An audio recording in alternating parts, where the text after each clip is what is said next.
hace un balance positivo de la jornada electoral del domingo, que en gran medida, gracias a las reformas, a los cambios introducidos durante estas últimas semanas, acordar el acta con las candidaturas, mejorar la formación, la capacitación de los jurados, también para orientar el voto a los votantes, pero también para rellenar las actas, la doble transmisión de los resultados, que fue uno de los problemas, la transmisión de los resultados que vimos en el conteo de las elecciones legislativas. Esta doble transmisión permite minimizar la posibilidad de errores. Todos estos cambios, en gran medida también a sugerencia de la misión de observación de la Unión Europea, yo creo que han contribuido a reforzar la jornada electoral de este domingo, que transcurrió de forma pacífica en términos generales en el conjunto del país y bien organizada, sin graves incidentes, ¿no? Obviamente condenar y lamentar la muerte de un jurado en el departamento del Meta, pero que en términos generales el conjunto del país pudo realizar una jornada electoral, yo diría que positiva, que puede contribuir a restaurar la confianza que se había visto dañada gravemente por el conteo de las elecciones legislativas. Nosotros creemos que a nivel general se han podido desarrollar las elecciones con unas garantías más o menos democráticas con lo que habíamos venido a observar, que son los derechos al derecho a voto, el derecho a la transparencia de las elecciones y el derecho a la participación, pero sí que hemos observado deficiencias importantes que también reflejamos en el informe con más detalle. La jornada electoral del 29 de marzo para las presidenciales en Colombia transcurrió, según nuestro criterio, en líneas generales y en términos procedimentales de manera correcta. Esto se debe en gran medida al estudio de los errores señalados por la misión de observación electoral y otras instancias en las últimas legislativas de marzo y la consecuente corrección por parte de la registraduría de muchos de los aspectos señalados. En ese sentido, la valoración que se hace desde la Comisión Interparlamentaria por la Paz en Colombia es positiva y se entiende que el transcurso de la jornada fue tranquilo y funcional. Gracias. Además, cabe señalar que la participación ha sido la más alta en una primera vuelta de presidenciales desde hace 20 años hasta la fecha, si bien el porcentaje de abstención sigue siendo elevado.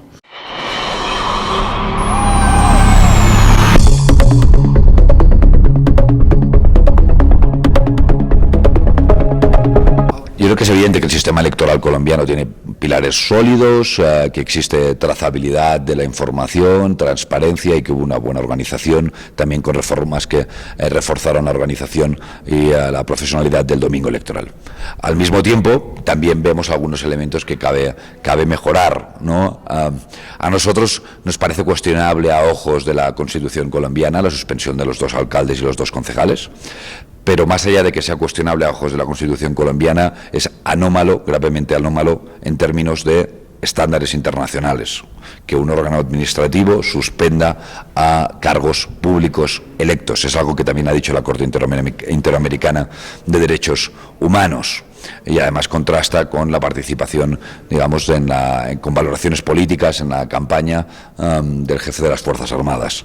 Eso, en primer lugar. En estas deficiencias, por ejemplo, las cosas que hemos detectado es que en algunas zonas, sobre todo en las zonas rurales, donde se había dado episodios de violencia preelectorales, de las semanas anteriores al ejercicio electoral, en esas zonas se han vulnerado derechos de participación, por ejemplo, a las personas desplazadas forzosamente por el conflicto no se les ha permitido votar, cosa que es una vulneración del derecho a la participación, y por ejemplo también a las personas retenidas a causa de esa violencia preelectoral, tampoco se les ha permitido votar, cosa que significa un derecho a la participación electoral. En segundo lugar, obviamente somos conscientes de que las campañas electorales y especialmente la financiación de las campañas electorales debería tener un escrutinio más fuerte. Las autoridades electorales, el Consejo Nacional Electoral debería tener más herramientas para verificar la transparencia de la financiación de las candidaturas. Creemos que ese es un campo también a mejorar y a trabajar en el país. La jornada electoral transcurrió en su procedimiento en una práctica normalidad, no obstante, Persisten limitaciones y condicionantes estructurales que existen en Colombia que representan una seria limitación del ejercicio libre del sufragio activo y pasivo en este país, como se ha podido comprobar en los últimos meses. También hemos constatado que en amplias zonas del país no se han dado las mínimas garantías para el ejercicio libre del derecho de participación electoral debido al incremento de la violencia territorial y política que vive el país. El periodo preelectoral ha sido caracterizado por la MOE como el más violento de los últimos 12 años. Las cifras de masacres, asesinatos de firmantes del acuerdo de paz, desplazamientos forzosos, confinamientos en el territorio y, muy especialmente, las de asesinatos de líderes sociales y personas defensoras de derechos humanos han seguido en aumento. A esto se suman las amenazas y atentados dirigidos directamente contra miembros de las campañas electorales. Esta situación tuvo uno de sus momentos más álgidos en plena campaña durante el paro armado decretado por el Grupo Paramilitar de las Autodefensas, durante 5 días a comienzos de mayo. Durante este periodo, este grupo demostró su control territorial absoluto sobre amplias zonas del norte del país y además provocó un confinamiento forzoso y el terror entre la población, sin que hubiese una respuesta razonable por parte del Ministerio Público. En estas condiciones, cuando nos encontramos con comunidades desplazadas y confinadas que no pueden acceder a sus centros de votación, con amenazas y constreñimiento tendentes en el sentido de dirigir el voto a favor o en contra de determinadas candidaturas, con la instalación de un sentimiento generalizado de miedo, la libertad de voto se convierte en un imposible en varias regiones del país. En el sentido de dirigir el voto a favor o en contra de determinadas candidaturas, con la instalación de un sentimiento generalizado de miedo, la libertad de voto se convierte en un imposible en varias regiones del país. Al mismo tiempo, persisten denuncias de tráfico y de compra de votos, como señala el informe de la MOE, con más de 45 casos reportados de forma directa que ilustran la necesidad de atajar este problema en la realidad electoral de Colombia. Durante la campaña han sido numerosas y constantes las injerencias institucionales, destacando entre todas ellas los ataques vertidos por parte del jefe del Ejército contra uno de los candidatos, además de 207 denuncias por presunta participación política de funcionarios en la campaña electoral. Por otra banda, también hemos encontrado algunos indicios de compra de votos, de algunas estrategias de compra de votos alrededor de los puestos electorales en diferentes zonas como en Bogotá o en Magdalena Medio. Hemos visto indicios de compra de voto y luego en el resultado de las mesas electorales la falta de algunos votos nos ha manifestado también indicios de que eso pudiera significar parte de un ejercicio de una fraudulento de compra de votos como la técnica del carrusel. Respecto a la información sobre las distintas candidaturas y propuestas políticas, el propio Consejo Nacional Electoral estudió y aprobó el informe de equilibrio y pluralismo informativo entre las campañas presidenciales para el periodo constitucional 2022-2026, donde quedó recogida la falta de pluralismo, de equilibrio informativo y la veracidad en el manejo de la información sobre las campañas presidenciales. De igual manera, instaba el Consejo Nacional Electoral a que esto, en cumplimiento del artículo 25 de la Ley 996 de 2005, fuese corregido. Hablamos tanto lo que se refiere a la justa distribución del tiempo mediático en emisoras de radio y de televisión pública y privadas, como del tratamiento de la información sobre cada una de las opciones electorales. En un sentido similar, queremos referirnos a la carencia de una regulación específica en el desarrollo de la campaña electoral en lo que se refiere a las redes sociales. Tanto desde las cuentas verificadas como desde los bots se han visto acciones coordinadas de acoso y de incitación al odio que han recaído sobre algunas candidatas, como el caso de Francia Márquez, teniendo acciones con sesgo claramente machista, racista y clasista, elevando el tono hasta tratarse directamente como delitos de odio. Unas campañas de acoso de este tipo desvirtúan, a nuestro parecer, un proceso democrático y con garantía.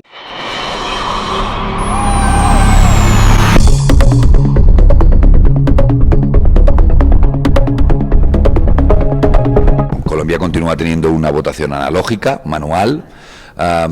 Después de esa votación hay un recuento que acaba recogiendo actas de cada una de las mesas. Esas actas hoy están digitalizadas, todas ellas, y son públicas. Y luego el proceso de agregación y consolidación de los resultados es una suma de una información transparente, la de las actas. Obviamente nosotros con esas herramientas, con esos elementos, tenemos capacidad para verificar que la transmisión para la suma es los datos de las actas, al ser comprobables porque son públicos, y podemos utilizar también herramientas propias para utilizar esas sumas, ¿no? Verificar que esas sumas son correctas. Ese es el proceso electoral hoy en Colombia. Así que yo diría que existen herramientas, no tanto para asegurar que siempre todo sale perfecto, pero existen herramientas suficientes como para ver y señalar si se detectan errores y que puedan ser subsanados, que esa es la clave de un sistema electoral. No obstante, vemos preciso mencionar algunas de las incidencias localizadas en Cali, Medellín y Bogotá, en aras a seguir corrigiendo estas disfunciones para las siguientes jornadas electorales. Las identificaciones biométricas, que han sido valoradas positivamente como herramienta garantista, se encontraron en muy pocos puestos de votación y, además, se constataron problemas de funcionamiento en alguno de ellos. En preconteo, ¿qué ven? Digamos, ¿cuál es la calificación en preconteo, en el proceso de preconteo? Nuestros analistas, nuestros ingenieros informáticos han hecho también proyecciones del preconteo del país, y lo que vemos es que el preconteo del país, la transmisión de la información y la suma que se produce concuerda con las actas publicadas transparentes por parte de la registraduría. Así que esperamos que concuerde el preconteo con el recuento oficial del país. Perfecto. ¿Y en escrutinios cómo vieron el proceso? El escrutinio que está aún en marcha, ¿no? del país, lo seguimos muy de cerca. También en ese caso no solo es la autoridad electoral, también es el Poder Judicial, son jueces los que participan de este escrutinio oficial en el país, y esperamos que concuerde con los datos del preconteo. Otra de las cuestiones destacadas tiene que ver con los testigos. Resulta reseñable la escasa presencia de estos y se reportan dificultades en la acreditación por parte de algunas candidaturas. Este es quizás uno de los aspectos más sensibles a mejorar en un proceso por lo demás tranquilo, ya que es una de las figuras de salvaguarda ciudadana de la garantía del proceso democrático en las votaciones. Asimismo, es conveniente clarificar en qué puesto de votación va a votar el jurado de las mesas. Si van a votar en su mesa de votación, deberían anularse del censo de votación de la mesa en la que están ejerciendo sus labores de jurado o viceversa. También es necesario señalar la falta de privacidad en los cubículos a causa de un diseño excesivamente abierto y algunas disposiciones que dificultaban la garantía del secreto de voto. Sin duda, donde cabe colocar los esfuerzos de cara al siguiente proceso es en la garantía de accesibilidad universal. Se detectaron colegios sin accesibilidad para personas con movilidad reducida y además el kit de discapacidades solo incluía la lectura en braille. Y se nos reporta finalmente la escasa atención que se le hace al enfoque diferencial étnico, tanto en lo que corresponde a las dificultades consecuencia de las condiciones geográficas y en lo que a la oferta idiomática lingüística se refiere.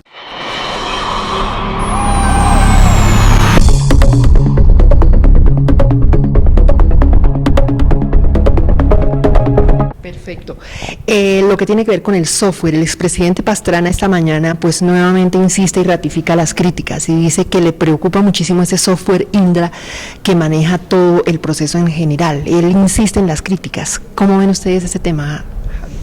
Nosotros lo único que podemos señalar es que el software es una calculadora de datos que son públicos. Las actas, al estar digitalizadas, ser transparentes y colgadas en la página web, lo que provocan es que todos los elementos que luego se trasladan al software sean verificables. Y el software lo que hace es sumar datos públicos. Si el software suma datos públicos, cualquiera puede volver a sumar esos datos para comprobar que el resultado final es el resultado que da el software. La respuesta es sí, ¿no? Así que el presidente Pastrana, igual que cualquiera, tiene herramientas para verificar que los datos que se ponen en el software son los datos públicos y transparentes de las actas y comprobar que la suma que realiza el software es la suma pertinente, correcta, porque sabemos los elementos que se suman. Perfecto. El candidato Gustavo Petro ha dicho en las últimas horas que un 20% de los seguidores del pacto histórico no pudo votar y que si ese 20% puede, es decir, le permiten el voto y ese voto, ese 20% de votantes se registra, él gana la presidencia de la República. ¿Cómo ve ese tema? ¿Cómo ve esa queja de Gustavo Petro en la misión de observación de la Unión Europea? Digamos, desconozco las razones por las que explica que el 20% de sus electores no pudo votar. Nosotros no observamos problemas en la votación, digamos, masivos de este tipo. En cualquier caso, cualquier queja, cualquier observación de cualquier candidatura, nosotros la analizaremos detenidamente como hacemos, porque estamos en contacto con el conjunto de las candidaturas. Pero habría que entonces explicar por qué razones hubo para que no se pudiera votar. Lo desconozco. Exacto.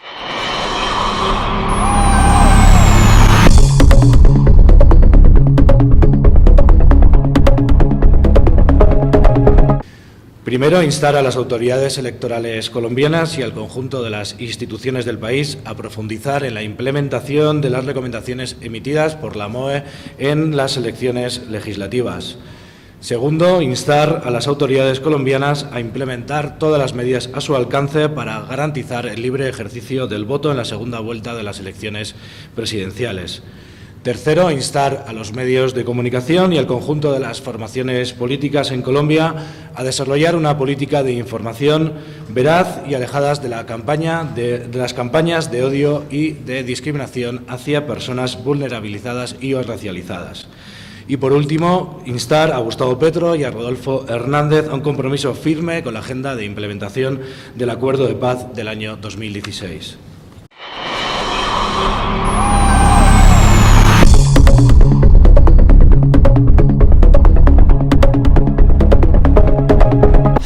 Por primera vez tenemos una misión de observación electoral aquí en Colombia de la Unión Europea desplegada durante 6 meses.